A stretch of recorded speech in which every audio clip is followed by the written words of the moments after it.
Ipinahayag sa'kin ng Yahawa, makapangyarihan ang ganito.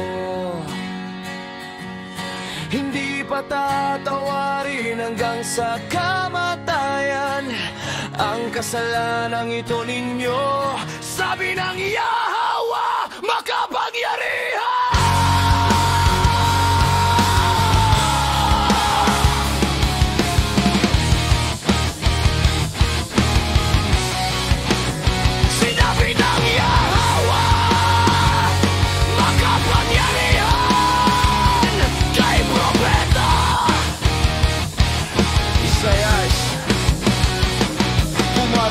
Kay Shebna ang katiwala sa palasyo at sabihin mo sa kanya, ano ang karapatan mo rito?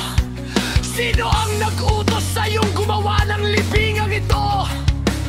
Bakit ka gumawa ng puntot sa mataas na lugar at tumukay ng libingan mo sa ibabaw ng malaking bato?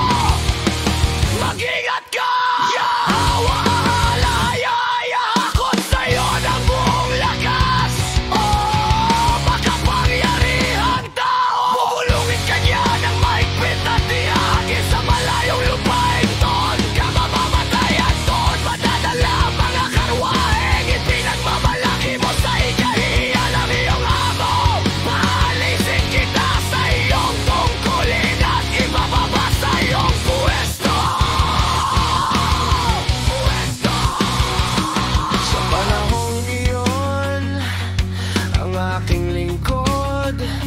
Si Eliakim na anak ni Hilkias ang tatawagin ko.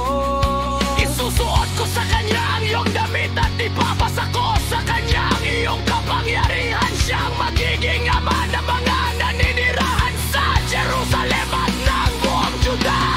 Ibibigay ko sa kanya ang susi ng sambahayan ni David. Kapag bumukas siya, walang makapagsasara. Kapag nagsara siya, walang itatayo ko siyang parang pako sa matibay na dako. Siyang magiging luklukan ng karangalan ng sambahayan ng kanyang ama.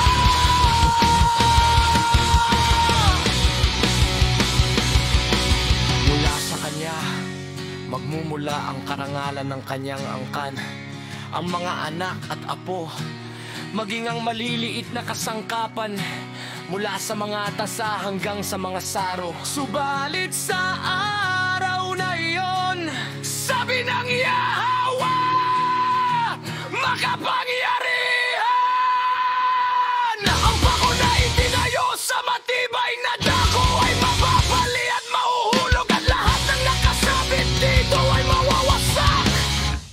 Yan ang sinabi